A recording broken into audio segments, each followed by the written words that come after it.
Ras-le-bol, fatigue, agression, les policiers sont sous pression depuis des mois. Vigipirate à son maximum, les attentats, les manifestations. Le malaise des policiers n'est pas nouveau. Ils pointent du doigt l'explosion des violences et le manque de moyens alors qu'une nouvelle manifestation, vous le savez, est prévue demain. Je suis avec Nicolas Comte. Bonjour. Bonjour. Vous êtes secrétaire général adjoint et porte-parole d'unité SGP, police et faux. On s'était vu sur ce plateau il y a quelques semaines pour parler du même sujet et là on a l'impression que non seulement les choses n'ont pas avancé mais qu'elles ont empiré. C'est un sujet qui tourne un petit peu en rond, c'est-à-dire que des manifestations dans le cadre du mouvement social contre la loi El Khomri, il y en a beaucoup. Il y avait un trajet qui était proposé par les organisations syndicales, les confédérations la semaine dernière, qui a été interdit et le même trajet demain est autorisé, alors qu'en finalité, les conditions n'ont pas particulièrement changé. Vous aviez été très en colère d'ailleurs la semaine dernière quand on a pris comme argument pour interdire la manifestation à la fatigue des policiers. Oui, bien sûr, parce que quand on a interdit la manifestation en expliquant que c'était à cause de la fatigue des policiers, dans le même temps, on rappelait au service des compagnies d'intervention parisiennes qui étaient au repos. Demain, on va encore avoir de toute façon un maintien de l'ordre extrêmement important, un dispositif extrêmement important. Mais ce qu'il faut savoir, c'est que si on interdit une manifestation, il faut mettre des forces de police pour faire en sorte que cette interdiction soit respectée. Et d'autre part, ça doit être fait sans la collaboration des organisateurs, puisque du coup, il n'y en a plus. Donc c'est de toute façon compliqué d'avoir une gestion de manifestations interdites. Demain, on va retomber dans des difficultés qu'on a connues par le passé, c'est-à-dire une manifestation qui va se faire sur une longue distance, même si le parcours est un parcours qui semble moins un risque que d'autres, notamment je pense à la manifestation du 14 juin. Les manifestations contre la loi travail, la sécurité pendant l'Euro, vous aviez déjà beaucoup de pression depuis les attentats, Vigipirate à son maximum, l'état d'urgence. Comment vous pouvez faire? Qu'est-ce que vous réclamez? Oui, aujourd'hui c'est la grosse difficulté, c'est qu'on voit que malgré les discours, il n'y a rien qui est fait concrètement pour faire en sorte que nos collègues puissent soulager la fatigue qui est la leur. On a sur des manifestations de ce type-là des compagnies de CRS qui vont être obligées de traverser la France pour venir, qui vont faire des amplitudes de travail, quelquefois plus de 20 heures de travail d'affilée. Les services parisiens qui sont rappelés sur leur repos. Donc à un moment donné, c'est certain qu'on ne peut pas empêcher, interdire l'euro et supprimer l'euro. On ne peut pas faire disparaître la menace terroriste, mais ça veut dire aussi qu'il va falloir que le gouvernement en passe par une reconnaissance effective du travail des policiers. Et la reconnaissance du travail des policiers, au bout d'un moment, ça doit passer sur la fiche de paie. Il faudra qu'il y ait une prime exceptionnelle qui soit donnée à l'ensemble de nos collègues qui ont travaillé sur ces dispositifs. Je crois qu'à un moment donné, ça a un impact sur les physiques, ça a un impact sur la fatigue psychologique des policiers, ça a un impact sur leur famille, parce que ça va prendre sur les périodes de congé, sur les périodes de congé annuels en famille. Il faut qu'au minimum, ces efforts puissent mettre un petit peu de beurre dans les épinards des familles de policiers. Ce que vous réclamez aussi, ce sont des effectifs supplémentaires.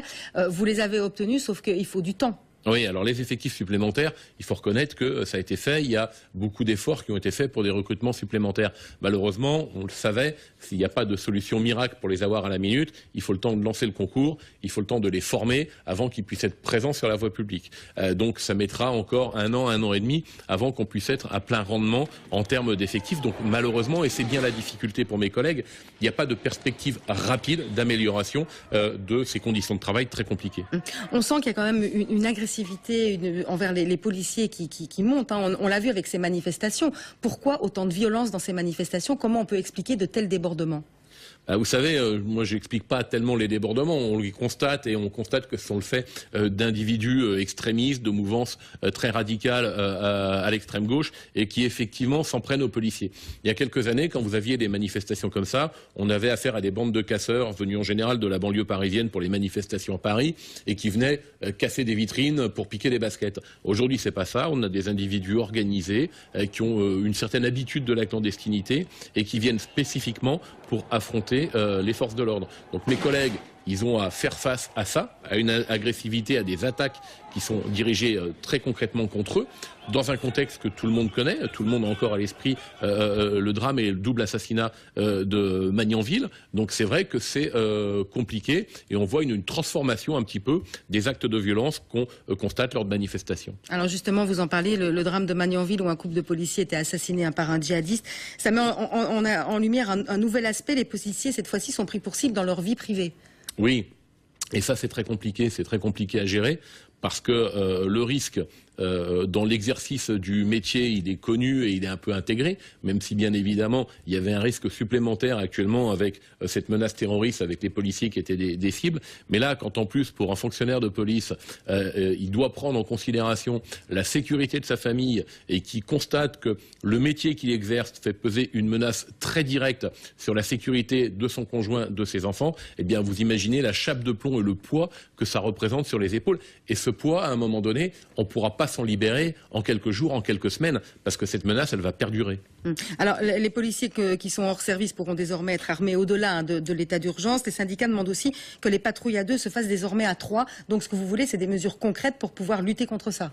Oui, il faut des patrouilles à 3 parce que c'est une garantie supplémentaire pour nos collègues en termes d'intervention et en termes de patrouille de police. Il faut effectivement qu'on permette ce port de l'arme hors service au-delà de la période de l'état d'urgence. Et puis, il faut qu'on travaille sur l'anonymisation des procédures judiciaires de manière à ce que le policier n'apparaisse plus que sous son matricule, ce qui sera une garantie de sécurité, et également que le policier puisse se faire domicilier, par exemple, sur la carte grise de son véhicule personnel, à son commissariat de police, ce qui fait que ça éviterait des fuites sur les adresses personnelles de mes collègues.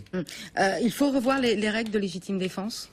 Les règles de légitime défense ont été revues dans le cadre des lois qui ont été prises à la suite des attentats du 13 novembre. Aujourd'hui, il y a un cas particulier qui va être pris en considération au-delà de ce qui existait jusqu'à présent, c'est le cas de l'intervention sur la tuerie de masse. Donc je pense qu'en cas de tuerie de masse, la question de la légitime défense est plutôt bien préparée, bien traitée. Ensuite, dans le cadre de la légitime défense, il y a beaucoup de choses qui existent, mais il faut que ce soit bien appliqué effectivement par les magistrats.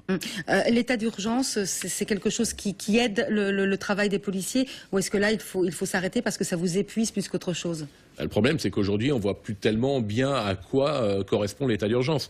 Si on a un état d'urgence aujourd'hui dans lequel on n'a pas de perquisition de nuit, donc on a une espèce d'état d'urgence qui est un état d'urgence light, et dans lequel il n'y a pas de restriction non plus aux manifestations, on l'a vu. Donc aujourd'hui, état d'urgence, c'est un mot, ce dont on a besoin surtout, mais ça va être le cas avec la nouvelle loi antiterroriste, c'est de moyens supplémentaires juridiques pour pouvoir agir rapidement et efficacement lorsqu'il y a des passages à l'acte de la part des terroristes. La meilleure des protections, c'est le travail du renseignement, c'est détecter et interpeller les individus avant qu'ils ne passent à l'acte. Mais si jamais on a des indices particuliers ou si jamais il y a des commencements d'exécution, il faut qu'à un moment-là, il y ait des moyens spéciaux qui puissent être déployés pour lutter efficacement et stopper efficacement ces attaques. Nous sommes en plein état d'urgence. Pourtant, vous le disiez, il y a des manifestations qui se tiennent, des manifestations qui ont dégénéré à plusieurs reprises, notamment le 14 juin. Est-ce qu'on vous a accordé pour la manifestation de demain des moyens supplémentaires et un dispositif plus adapté? Alors, il y aura un dispositif très important. On sera, je pense, au-delà des 2000 policiers sur ce maintien de l'ordre et sur cette manifestation. On a redonné, notamment aux unités parisiennes, aux compagnies d'intervention parisiennes, les grenades de désencerclement qu'on leur avait enlevées la dernière fois, ce qui avait beaucoup réduit l'efficacité de ces unités. Et puis, il y aura des canons à eau supplémentaires, notamment venant des moyens spécialisés des CRS. Alors voilà, c'est pas la solution miraculeuse, mais il y a besoin de ces moyens-là pour mes collègues sur le terrain, pour qu'ils puissent accomplir la mission qu'on leur confie. Et ensuite, il faut que cette mission qu'on leur confie, eh bien, elle soit exprimée clairement, que les ordres soient donnés de manière claire. S'il y a des ordres de fermeté, il faut qu'ils soient clairement expliqués, et que sur le terrain, ensuite, la chaîne de commandement soit la plus courte possible pour que les ordres arrivent vite et que les instructions soient rapides. On le dit, les policiers sont épuisés, sont fatigués. Vous qui êtes syndicaliste, vous voyez beaucoup de burn-out, de gens qui craquent dans cette profession? Oui, on est déjà sur une profession qui, de manière générale, est assez exposée aux risques psychosociaux. On est dans une profession qui a un taux de suicide plus important que le reste de la moyenne de nos compatriotes. Et on voit aujourd'hui des unités dans lesquelles on a des collègues qui sont à bout physiquement et psychologiquement. Et moi, je suis très inquiet sur les semaines qui viennent, parce que dans certains cas, notamment sur les unités de maintien de l'ordre, mais pas seulement, on se demande si nos collègues vont continuer à pouvoir tenir physiquement ou s'ils vont pas être en arrêt parce que épuisés et constatés et déclarés épuisés par leur médecin. Merci beaucoup Nicolas Comte d'être venu nous parler donc de ces policiers très sollicités ces derniers temps.